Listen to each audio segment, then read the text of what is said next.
Hello everyone, my name is Chelsea Acuna and today I'll be talking about the benefits of microbiota transfer therapy on children with autism. So what is autism? It is also known as ASD. The autism spectrum disorder is characterized by intricate hurdles in social communications and interaction alongside a display of constrained interests and repetitive behaviors. According to the epidemiological investigations, the estimated prevalence rate of ASD is roughly around 1 in 100. However, in certain areas of the United States, it's 1 in 44 children. So it's starting to be a recurrent thing.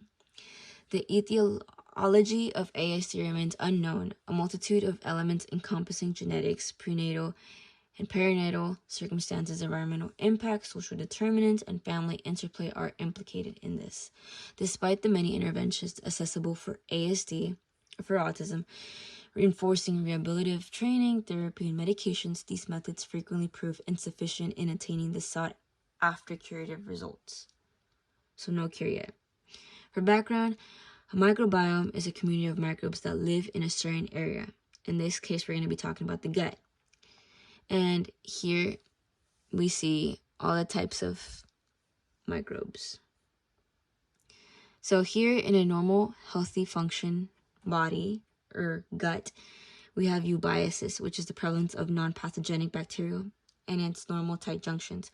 In an abnormal, there's an altered gut microbiome, also known as dysbiosis. So the prevalence of pathogenic bacteria.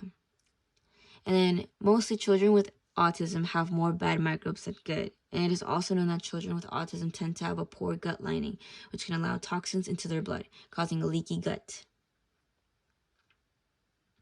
So now we're going to talk about an open lab trial. And just to refresh your memory, it's a clinical trial.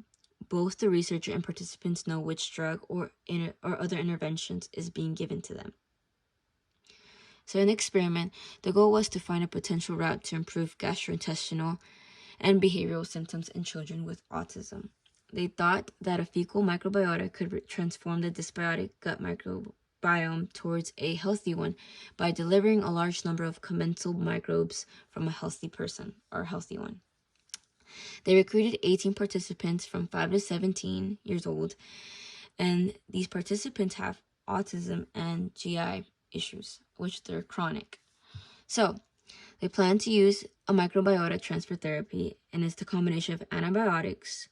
The antibiotics are vancomycin, a tricyclic glycopeptide antibiotic originally derived from the organism Streptococcus orientalis to treat infections caused by bacteria.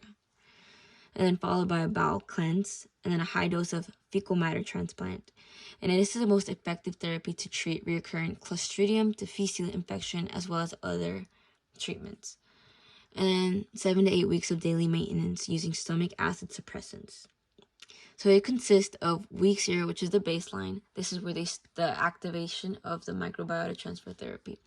All 18 participants reported having GI problems since infancy. Then, during those weeks of intense training of that therapy, week 10 is where it ends. Have significant change for pre-treatment from pre-treatment. Then, 8 weeks after treatment, there's an 80% reduction in GI symptoms and steady improved in core ASD symptoms. So there is an increase in beneficial microbes as well. Then, follow-up, which is the 2 years after the treatment, all 18 participants come back. 12 to 18 make slight changes, but most improvements in the GI symptoms were maintained, and autism-related symptoms improved even more after the end of treatment. Important changes in the gut microbiota at the end of the treatment remained, including a significant increase in bacterial diversity and relative abundances of bifidobacteria and Parovitella. And the statistics, the GRS or GSRS, gastrointestinal symptoms rating scale, 58 reduction in abdominal pain, indigestion, diarrhea, and constipation, as well as 26 reduction in the abnormal stools. No stool, hard stool, and soft liquids, as well as the autism-related symptoms. And then the most substantial improvement was the childhood autism rating scale. So future research, to the best of our knowledge, long-term follow-up studies are rare for medical treatments of individuals with ASD.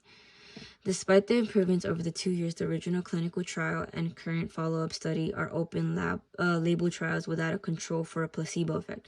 Also, potential study limitation interpreting improvement on GI symptoms after MTT. Since the heterogeneous GI symptoms could reflect a wide range of underlying etiological GI pathologies, there needs to be more thorough examination. So in conclusion, after 2 years, the 18 participants came back and were reevaluated, stopping the MTT treatment, and were observed significant improvements in both GI and behavioral symptoms. The encouraging observations demonstrate the intensive MTT interventions is promising therapy for treatment or treating children with ASD who have also GI problems. The recommendation future research, including double-blind, placebo-controlled, randomized trials with a large cohort. And that's it. Thank you so much for watching my video. And the ending credits, here's the websites that you can look at, and thank you for listening.